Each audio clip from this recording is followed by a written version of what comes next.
Gladys City, as we refer to it here locally, was built in 1976 for the bicentennial. And it is a recreation of the Boomtown that was built when Spindletop came in on January 10th, 1901. By 1976, there was nothing left of what was the original Gladys City, which was just across the highway from us, about a half mile.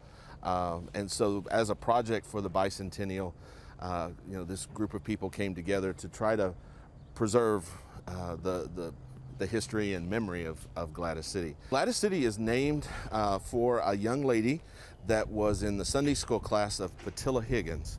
I kind of call him one of our main characters. He was, although he probably wouldn't like this, we call him our dreamer. He's the one that came up with a lot of the ideas for Gladys City.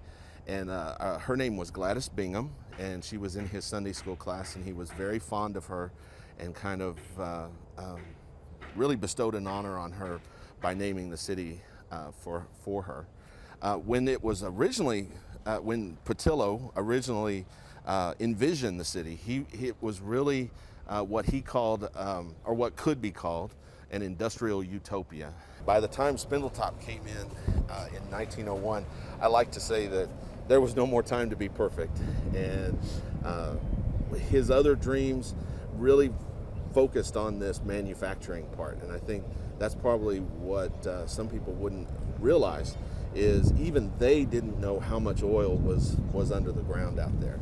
It surprised everybody when it came in. You know, Beaumont at that time was kind of rough and tumble, and so he wanted something that was pristine and clean, and that's actually not what he got, but in the end, but that's the way it works sometimes. The Gladys City Oil, Gas, and Manufacturing Company was the first oil company incorporated in Texas, and they are still in operation today. They still have interests out in Spindletop Field, and so they really put the engine behind trying to search for this oil. And we'll just go in and take a look at a couple of things.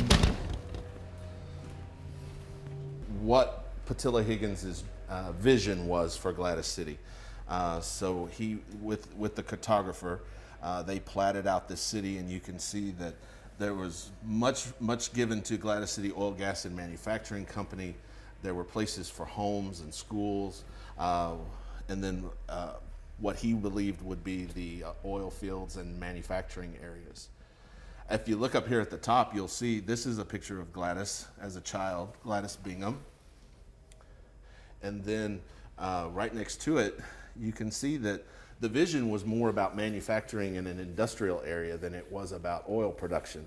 I will say that after the Lucas Gusher came in, their stock certificates and letterhead changed very quickly to have the oil derricks out there in the oil field because their purpose changed very quickly when the well came in. Why didn't this vision ever come to fruition? Well, I think when you had so many people rushing in, and everybody wanted to make their dollar on this huge event that was coming. And if you think about it, especially in this area, just a few months prior was the big Galveston hurricane in September of 1900. There were a lot of people came from Galveston when they heard about this because they were still trying to recover from that hurricane. And so this was a chance for people to come and set up businesses or work in the field and try to make some money. So now it didn't, as I've said, it didn't turn out that way to be this perfect city. This is a drawing that represents from a photograph that was done, and you'll see that those buildings went up very quickly and looks very much like what we have here today. Was it a safe place to be? Gladys City was, I understand, was fairly safe. There were people trying to make their money. Well, there were honest people and there were dishonest people here. So you did have to watch out for card sharks and confidence men and things like that would have tried to get money from, a lot of these men that came here probably came off of farms, and so they hadn't been in a city even the size of Beaumont, so they really had to be careful. That was Gladys City out on Spindletop Hill, where you were really in the middle of the oil field. It could probably get very rough. There there are stories that it could get rowdy, and you know, people did lose their lives a couple of times because, you know, just through fights and that kind of thing. So it was more the wild section, and then Gladys City was kind of off away from the actual oil field. Beaumont had its own oil exchange, or stock exchange at the time. So this building represents that stock exchange. There were over 600 oil companies that were incorporated after the big boom and when the gusher came in. And so the trading floor, the actual building was probably much larger than this to accommodate the trading floor. This picture up here gives you some idea of what the original looked like. So they would be trading stock in the front. In the back of the building, you had a print shop that was printing stock just as quickly as they could for all of these oil companies. And you know, some of that stock was good and some was not good, but I was talking to a printer the other day, and you know, that's not the printer's job to decide. So they were churning it out as quickly as they could. So while all of these buildings are replicas, they do represent actual businesses that were operating at the time in Gladys City. And for instance, this is Gibson's dry goods store.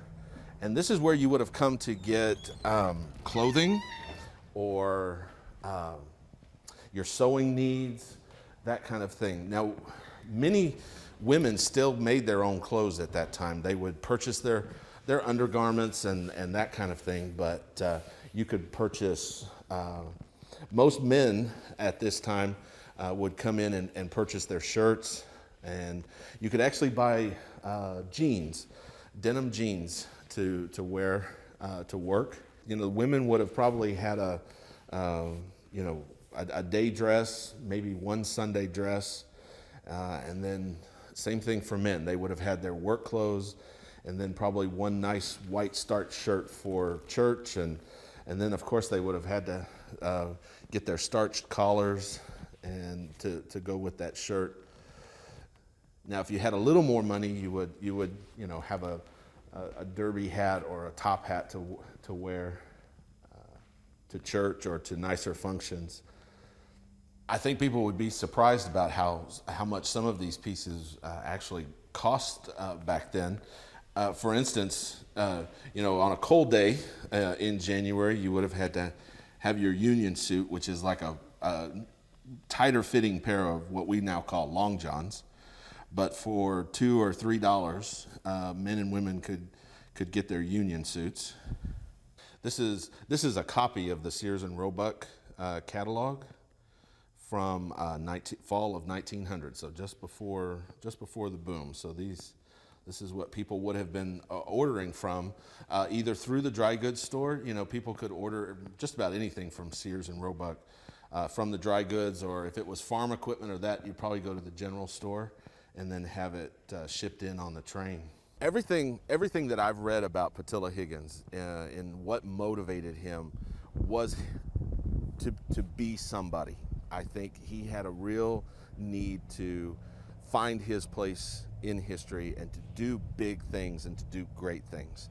And sometimes he made it. Even later in life, he continued to wildcat for oil, going out to all over Texas to find new well sites.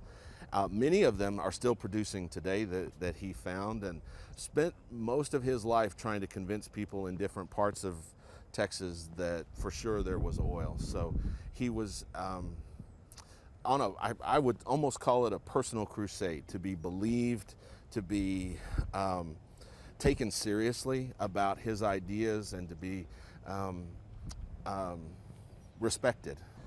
So while most of our collection fits within, you know, the late 1890s, early 1900s, we do dip a bit into the 1920s and 30s with two really special pieces. For instance, this is a 1931 Model A Ford that belonged to Patillo Higgins. He drove it for nearly 25 years after he drove his Model T for over 25 years. So he drove this car all over Texas as he continued to search for oil and wildcat different wells all throughout the state. I believe it's not on there anymore, but he actually had the steering wheel modified, because Patillo only had one arm. He actually lost an arm in a fight with a sheriff's deputy. We talk about Patillo being the big dreamer, but in his younger days, Patillo was a little bit of what would have been called a rounder, and he liked to get into fights. He liked to carry guns and shoot guns, and one night he got into quite a scrape with a deputy sheriff, shot and actually killed the sheriff, and in the process was shot in the arm and lost his arm. He did go on trial but was acquitted of the murder, and not soon after, he did begin to turn his life around. The story goes that one of the tent revivals where it was in town, and after going to the revival, he converted and actually became a Sunday school teacher, and then went on to become the Patillo that we know. He came back up in Beaumont probably right around 1951 for the 50th anniversary, and by that time I believe he was 81, in his early 80s. He was about 88, I think, when he passed away. So he got to see the full stretch of all the different things that happened at Spindletop over his lifetime. The Spindletop field began to play out after about 3 or 4 years. The production started really dropping. Gladys City kind of remained out there, and people still began to build housing, especially here in South Beaumont. Then by the late 1920s, we had the second boom, what's called the Yount-Lee boom, and with new technology, they came and drilled on the perimeter of the salt dome, which is what Spindletop, the hill, was at one time. And so that caused a second boom that brought new life to Gladys City and to Beaumont. Then then that kind of waned, and by the 1950s, companies were mining sulfur out at the Spindletop. And after that, that's when it kind of dwindled away, and people, there was really no major production out there. The booms were over. People began moving away, moving into Beaumont proper, and Gladys City just kind of deteriorated. By the 1960s, there were some efforts to create a museum and make sure things were being preserved, and then by the mid-70s, when they decided to build the replica Gladys City.